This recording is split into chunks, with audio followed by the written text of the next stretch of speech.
तो स्वागत आप सभी का साकामोतो देश के सीजन 2 के एक और नए एपिसोड में। तो इस एपिसोड की शुरुआत में हम लोग ताकामुरा को देखते हैं जो कि गाकू का पीछा करते करते वहां तक पहुंच जाता है। स्लर उदा की तरफ इशारा करता है और उदा अपनी गन निकालकर ताकामुरा पर फायर कर देता है, लेकिन ताकामुरा अपनी कटाना से उन गोलियों को आसानी से डिफ्लेक्ट कर देते हैं। इसके बाद उदा काफी तेजी से ताकामुरा के पीछे आ जाता है और उस पर गन से पॉइंट कर देता है। उदा गन को फायर करने ही वाला होता है, लेकिन ताकामुरा अपनी कटाना से उदा की फिंगर उसके गन को पूरी तरीके से ही काट देते हैं। फिर ताकामुरा अपनी कटाना को उदा के गले में मार देते हैं और तभी गाकू काफी स्पीड में ताकामुरा की तरफ आता है और अपने वेपन को हवा में ही घुमाकर अटैक करने की कोशिश करता है, लेकिन जिस हाथ से गाकू ने वेपन पकड़ा हुआ होता है ताकामुरा उस हाथ को ही काट डालते हैं। गाकू अपने हाथ की तरफ देखता है एंड वो बोलता है मुझे इसकी जरूरत नहीं है और तुरंत ताकामुरा को एक किक मार देता है। ताकामुरा जल्दी से खुद को संभालते हैं और अपनी कटाना गाकू की तरफ घुमा लेते हैं। तभी गाकू को बचाने के लिए स्लर वहां पर आ जाता है और गाकू को पीछे हटा लेता है। ताकामुरा के स्लेसेस की वजह से फर्श बीच से ही कट जाता है। स्लर को अच्छे से पता है कि वो लोग ताकामुरा से जीत नहीं सकते, इसलिए स्लर का ग्रुप वहां से भागने की कोशिश करता है, लेकिन साकामोतो स्लर के यहाँ सामने आ जाता है एंड उसे कहता है तुम मुझसे बचकर नहीं भाग सकते। साकामोतो एंड स्लर एक दूसरे पे पंचेस की बारिश कर रहे होते हैं। स्लर साकामोतो के पंचों से आसानी से बच जाता है, लेकिन साकामोतो जैसा नहीं कर पाता। जब साकामोतो और स्लर आपस में लड़ रहे होते हैं तभी ताकामुरा स्लर के पीछे आ जाता है। ताकामुरा फ्लोर के ग्रिल्स पर चढ़ जाता है और अपनी कटाना चलाने लगता है। स्लर ताकामुरा की तरफ देखता है और जोर से चिल्लाता है सॉरी मैं तुमसे यह करने को कह रहा हूँ। और उदा ताकामुरा के कंधे पर अपना हाथ रखता है और अपना टाई खोलने लगता है। जैसे ही उदा अपना टाई खोलता है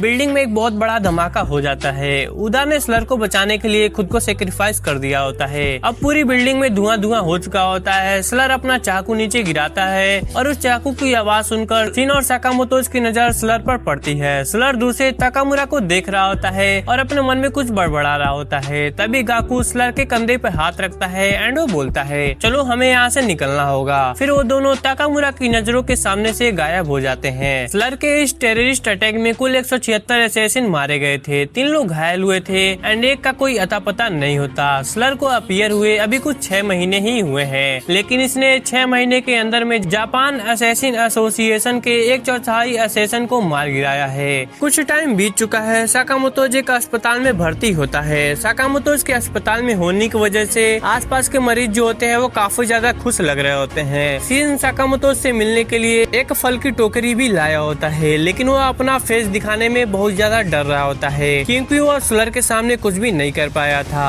उसे लगता है कि वो साकामोतो पर बोझ बनकर रह गया है। शिन सोचता है मैंने सोचा था कि उस प्रिजनर से लड़ने के बाद मैं स्ट्रांग हो चुका हूँ, लेकिन जे पर मैं साकामोतो के लिए सिर्फ एक बोझ ही बनकर रह गया था। और तभी अस्पताल में नागुमो और हिसुके साकामोतो से मिलने आते हैं। नागुमो कहता है तुमने जे में अच्छा काम किया, अब कैसा फील कर रहे हो? मिस्टर साकामोतो कहता है तुम यहाँ क्या करने आए हो? नागुमो बोलता है ऐसे मत बोलो साकामोतो, क्या हम फ्रेंड्स भी नहीं है? क्या हम अपने फ्रेंड से मिलने भी हॉस्पिटल नहीं आ सकते? नागुमो के बात को बीच में काटते हुए बोलता है हम सीधा काम की बात पर आते हैं। मैं जानता हूँ तुम एक्स से मिल चुके हो, तुम्हारा एक्स से कनेक्शन है। साकामोतो कहता है हाँ मैं मिला था, उजुकी ही एक्स है। साकामोतो की बात सुनकर नागुमो कहता है तो तुम कहना चाह रहे हो कि तुमने पहले उजुकी को मारा नहीं था? अगर तुम जोक कर रहे हो तो यह बिल्कुल भी फनी नहीं है। हियो उन दोनों से पूछता है तुम लोग किस बात पर बात कर रहे हो? नागुमो हियो को बताता है जब हम दोनों जेसीसी में ट्रेनिंग कर रहे थे तब उजुकी जेसीसी का एक स्टूडेंट था, वो इतना इम्प्रेसिव स्टूडेंट नहीं था तो शायद तुमने उसका नाम नहीं सुना होगा। यह सुनकर हियो कहता है मैंने तो सिर्फ 3 लोगों के बारे में सुना था, नागुमो, साकामोतो और अकाओ, और जब भी तुम तीनों के बारे में कुछ भी सुनने को मिलता था तो वह बुरा ही होता था। नागुमो हियो का मजाक उड़ाते हुए कहता है रियली, लेकिन मैंने तो तुम्हारे बारे में कुछ भी नहीं सुना हूँ। हियो गुस्से में कहता है मैं थोड़ा लेट था सीखने में तुम लोगों से। शिन साइड में खड़े होकर इन तीनों की बात को सुन रहा होता है। फिर नागुमो और हियो वहाँ से निकल जाते हैं एंड वो कहते हैं अगर हम उसको जानते हैं तो उसका ख्याल हम रख ही लेंगे। लेकिन साकामोतो उन दोनों को टोकते हुए कहता है रुको मुझे तुमसे एक और बात करनी है, चलो एक डील करते हैं। तुम्हें जो भी एक्स के बारे में पता है वो मुझे बताओ। हियो जल्दी से पीछे मुड़कर आता है और साकामोतो उसके बेट को तोड़ देता है एंड वो बोलता है हम तुम्हारे फ्रेंड्स नहीं हैं, तुम एक असैसिन और मैंने सुना है कि तुम्हारी अब एक फैमिली भी है। हमारे बिजनेस में टांग मत अड़ाओ, अगर तुम मारे गए तो तुम्हारी वाइफ और बच्चे का ख्याल कौन रखेगा? और मुझे तुम्हारा एटीट्यूड बिल्कुल भी पसंद नहीं है। तुम सोचते हो कि तुम कुछ भी कर सकते हो। साकामोतो हियो से कहता है, कुछ भी ऐसा मत करो मेरे बारे में, मेरे मरने का अभी कोई भी इरादा नहीं है। अभी रिप्लाई में हायो कहता है, अच्छा तो ऐसी बात है, मैं तुम्हें दिखाता हूँ कि तुम कितने वीक हो गए हो। हियो साकामोतो को उठाता है और दीवार की तरफ पटक देता है। साकामोतो के रूम की दीवार टूट जाती है और वो दूसरे रूम में पहुंच जाता है। साकामोतो खड़ा होता है एंड वो बोलता है, एज अ फादर मैं बैक डाउन नहीं हो सकता। मैं अपनी लव्ड वंस को खुद ही प्रोटेक्ट करना चाहता हूँ। हियो साकामोतो की तरफ आगे बढ़ता है एंड वो बोलता है, तुम कहना चाहते हो कि तुम किसी पे भरोसा नहीं कर सकते। साकामोतो कहता है, यह सच है कि मैं किसी पर भरोसा नहीं करता, लेकिन अब ऐसा नहीं है। तभी वहाँ पर सीन आ जाता है और हियो को पीछे से धक्का मार देता है। हियो अपने आप को बचाने की कोशिश करता है, लेकिन साकामोतो कमरे में रखी सारी लोहे की चीजें हियो के ऊपर फेंक देता है। हियो साइड में रखी एमआरआई मशीन से टकरा जाता है। एमआरआई मशीन उसे स्कैन करने लगती है और क्योंकि हियो ने बहुत सारी लोहे की एक्सेसरीज पहनी हुई थी तो वह खुद को वहाँ से नहीं निकाल पा रहा होता है। वो वहीं पर अटक जाता है। साकामोतो हियो से कहता है, मैं चाहता हूँ कि तुम मुझे एक्स के बारे में बताओ, सब कुछ बता दो जो तुम जानते हो। हियो जवाब देता है, जेएए के लॉज के मुताबिक मैं तुम्हें कुछ भी नहीं बता सकता, लेकिन अगर मैं तुम्हारी जगह होता तो जेसीसी के डेटाबेस को खुद ही जाकर चेक कर लेता।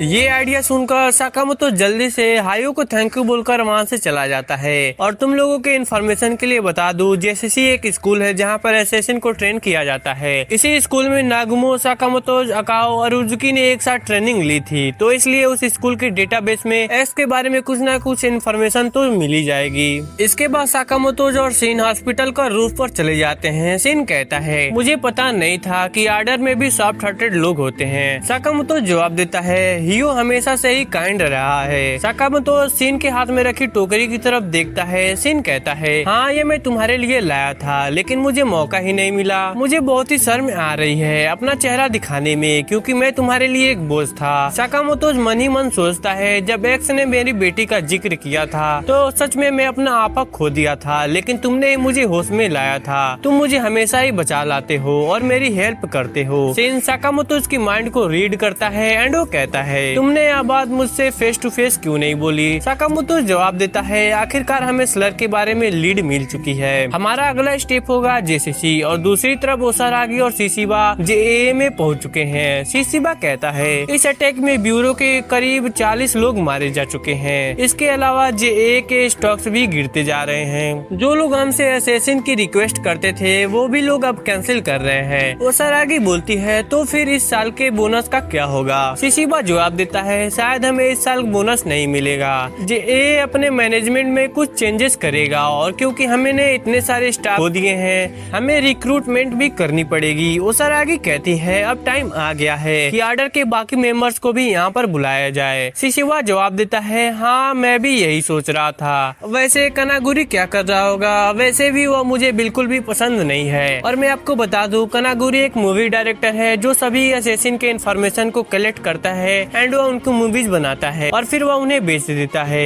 इसके बाद सीन शिफ्ट होता है और हम लोग काशिमा और गाकू को देखते हैं। काशिमा ने गाकू का हाथ फिर से जोड़ दिया होता है, लेकिन काशिमा गाकू का वेपन वापस नहीं जोड़ सकता। और काशिमा गाकू से कहता है, ऐसा तुम्हारे साथ किसने किया? तुम्हारे हाथ का जो कट है वो एकदम ही क्लीन है। जिसने भी यह किया है उसकी वजह से तुम्हारे मसल टिश्यूज अलाइव रहे हैं और मैं तुम्हारे हाथ को वापस जोड़ पाया।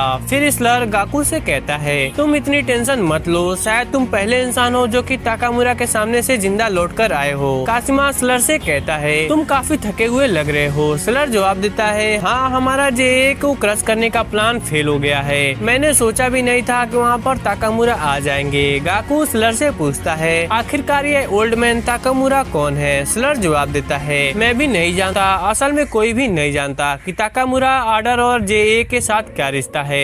मुझे सिर्फ इतना पता है कि मिस्टर ताकामुरा बहुत ही स्ट्रॉन्ग है। स्लर आगे कहता है, मैंने तो यही सोचा था कि ताकामुरा एक फ्रिक्शनल कैरेक्टर है जो असल में एग्जिस्ट ही नहीं करा करते, जैसे सेंटा क्लॉज और घोस्ट की कहानियाँ होती हैं। वैसे लेकिन ऑनेस्टली हमने कभी भी एक्सपेक्ट नहीं किया था कि वह वहाँ पर आ जाएंगे। फिर गाकू स्लर से पूछता है, अब क्या करना चाहिए हमें? जापान जाकर बाकी लोगों से मिलना चाहिए जेए की सभी ब्रांचेस पर अटैक करने के लिए। स्लर जवाब देता है, नहीं यह बहुत ही रिस्की होगा। इस इंसिडेंट के बाद बाकी ब्रांचेस ने ने सिक्योरिटीज को बढ़ा दी होंगी। हमने उदा को भी खो दिया है, इसका मतलब है कि हमें अपने लिए एक और मेंबर ढूंढना पड़ेगा। गाकू बोलता है तुम्हारा मतलब है कि हमें JA के मेंबर्स को अपने ग्रुप में ज्वाइन करेंगे। स्लर कहता है नहीं, हम फ्रेशर्स को भी अपनी टीम में लेंगे। इसके बाद सीन शिफ्ट होता है। साकामोतो हॉस्पिटल से डिस्चार्ज होकर अपने शॉप पर आ गया होता है। सीन साकामोतो से कहता है मिस्टर साकामोतो, मैं JCC में जाने के लिए तैयार हूँ ताकि स्लर के बारे में कुछ इन्फॉर्मेशन इकट्ठा कर सकूं, लेकिन मुझे JCC के बारे में कुछ भी ज्यादा मालूम नहीं है। हिसुगे कहता है क्या मतलब तुमने अपना असैसिन का लाइसेंस कैसे लिया था, बाहर से एग्जाम दिया था क्या? साकामोतो अपनी दुकान की चीजों को देखने लगता है और वो नोटिस करता है कि मेरा शॉप का पूरा सामान नया है और साकामोतो को पता चलता है कि नागुमो ने कुछ गड़बड़ की है। फिर लू मोबाइल में देखती है एंड वो कहती है JCC की एक साइट भी है, इस साइट पे JCC के बारे में काफी सारी इन्फॉर्मेशन मौजूद है। JCC में अभी तक 1000 से भी ज्यादा स्टूडेंट एनरोल हो चुके हैं। हर साल सिर्फ 10% स्टूडेंट ग्रेजुएशन पर लाइसेंस रिसीव करते हैं, बाकी 90% ट्रेनिंग के दौरान मारे जाते हैं या पहले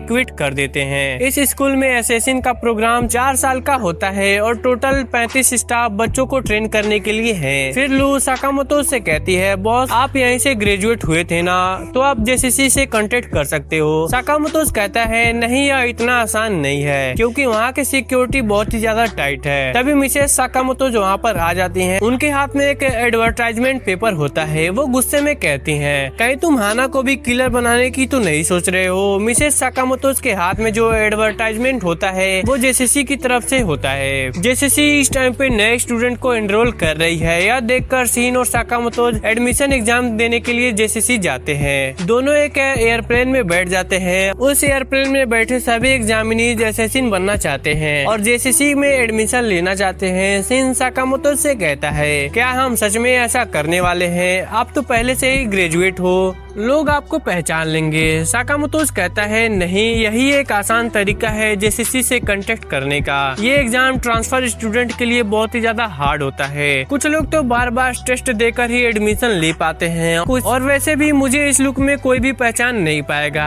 एयरप्लेन में बैठे सभी एग्जामिनर्स कहते हैं न्यूबीज बहुत ही ज्यादा लाउड है, यह जल्दी मारे जाएंगे। वहीं एक लड़की बैठी होती है जो बहुत ही नर्वस होती है। वो सोचते हैं अभी रो मत, मुझे किसी भी तरीके से असैसिन बनना होगा। एंड इसी के साथ अपना जो एपिसोड होता है वो यहीं पर खत्म हो जाता है। तो कमेंट बॉक्स में जरूर बताना कि तुम्हें यह एपिसोड कैसा लगा। तो चलो मिलते हैं अगली किसी और नई एपिसोड के साथ, तब तक के लिए सायोनारा।